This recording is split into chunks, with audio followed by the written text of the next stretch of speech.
Rendez-moi mes poux de Pef. Rendez-moi mes poux.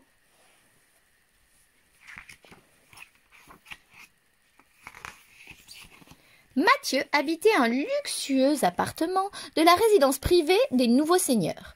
Un appartement avec beaucoup de vitres et une serrure à alarme laser. Avec 2 télés, un magnétoscope à télécommande et un ouvre-boîte électrique. Mais Mathieu s'ennuyait tout seul à la maison. Ses parents partaient très tôt le matin pour éviter les embouteillages sur l'autoroute de l'Ouest. À leur retour, tard le soir, ils trouvaient souvent Mathieu endormi parmi ses jeux vidéo ou électroniques.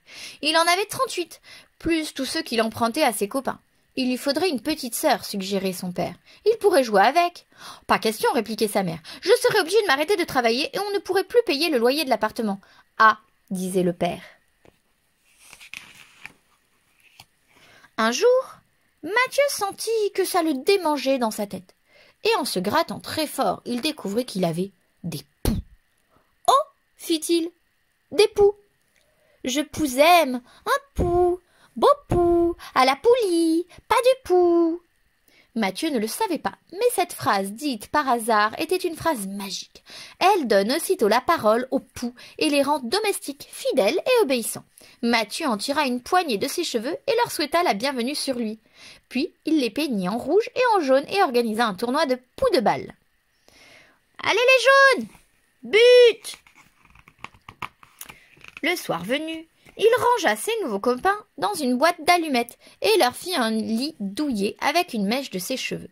« Si ma mère vous voit, vous êtes fichus. Vous voulez un peu de sucre en poudre ?» demanda Mathieu. « Jamais avant de dormir à cause des caries dentaires, » répondirent les poux soucieux de leur santé. « Bonne nuit, Mathieu !» Lorsque ses parents revinrent du travail ce fameux jour, Mathieu était bien éveillé et de fort bonne humeur. Il se permit de chatouiller sa mère. « Arrête, Mathieu, on est fatigué. »« Ah, vous avez eu un embouteillage ?»« On dit embouteillage, Mathieu, » rectifia son père. « Je sais, fit Mathieu en allant rire sous ses couvertures. » Et ses parents estimèrent que leur fils devenait raisonnable, plus mûr, et qu'il n'avait plus besoin de petite sœur.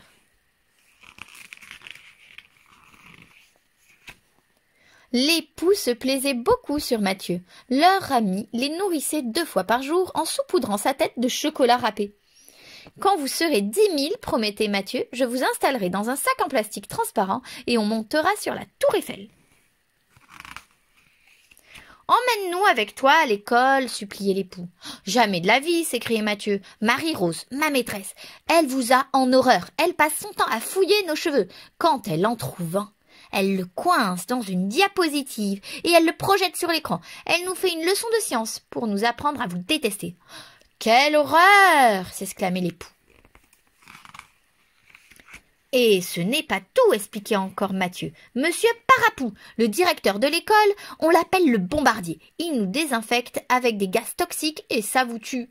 Bon, admettaient les poux, mieux vaut rester sagement chez toi à attendre ton retour. » Dans la journée, les poux faisaient le ménage de leur dortoir, les boîtes d'allumettes. Il y en avait 80 à présent, sur plusieurs étages et bien exposés au sud sous le lit. Parfois, ils partaient en promenade dans les brosses à dents ou les brosses à chaussures. Elle leur rappelait la tête de Mathieu, en moins désordre et en plus artificielle. Mais dès le retour de leur ami, ils lui sautaient dessus et ils retrouvaient le monde sauvage et plein de surprises des vrais cheveux. Depuis qu'il avait des poux, Mathieu ne se faisait pas prier pour aller se coucher. Il savait que pendant la journée, les poux avaient parcouru des pages et des pages de livres dans la bibliothèque de ses parents. Et Mathieu s'endormait en écoutant des histoires fantastiques racontées par une demi-douzaine de poux assis en rond dans le creux de son oreille. Mais pour les poux, le jour le plus attendu de la semaine était le mercredi, jour de piscine. Mathieu les amenait tous dans la salle d'eau où il se faisait couler un bain moussant. Puis il fixait dans ses cheveux une dizaine d'allumettes. Ces allumettes servaient de tremplin et la baignoire devenait une piscine à poux, catégorie olympique. Les petits poux pataugeaient dans le porte-savon et les grands poux se payaient de sacrées parties en escaladant Mathieu et en courant sur les tremplins. Et Mathieu ne voyait plus le temps passer tellement il était heureux. Hélas, un jour, sa mère revint plus tôt que prévu. De l'entrée, elle l'entendit couler l'eau du bain et dit « C'est bien, Mathieu, tu commences à prendre soin de toi !» Elle poussa la porte et juste après un cri terrible. « Mais c'est épouvantable !» Sur la baignoire flottait une sorte d'iceberg tout noir, la tête de Mathieu. « Habille-toi, poux de suite !» hurla sa mère. Pour les poux, le mot épouvantable est un mot maudit, un mot qui les paralyse. Fini l'enchantement. Les poux ne pouvaient plus, ne parlaient plus, n'obéissaient plus. « Sors de là !» cria encore sa mère. « On va chez le pharmacien. »« Mais c'est pas grave du tout, maman !»« Tais-toi et ne me pousse pas à poux !» répondit-elle. Mais la maman de Mathieu avait bien trop honte de ce qui lui arrivait pour oser pousser la porte d'une pharmacie. « Nous ne sommes pas pauvres et mon fils a des poux !» répétait-elle sans cesse. De toute façon, il y avait bien trop de monde à la pharmacie pour eux, et comme par hasard, ses deux voisines de palier.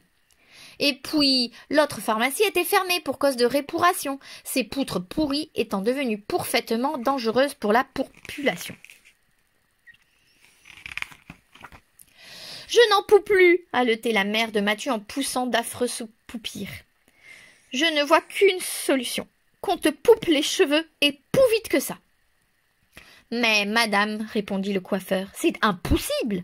Je ne pourrais supporter de voir les poux de votre fils courir à toutes jambes sur les têtes de mes clients qui attendent patiemment leur pour. » Mathieu et sa mère poursuivirent leur chemin et aperçurent soudain des militaires dont la tête était entièrement rasée. « Vite, à la caserne !» ordonna-t-elle à Mathieu.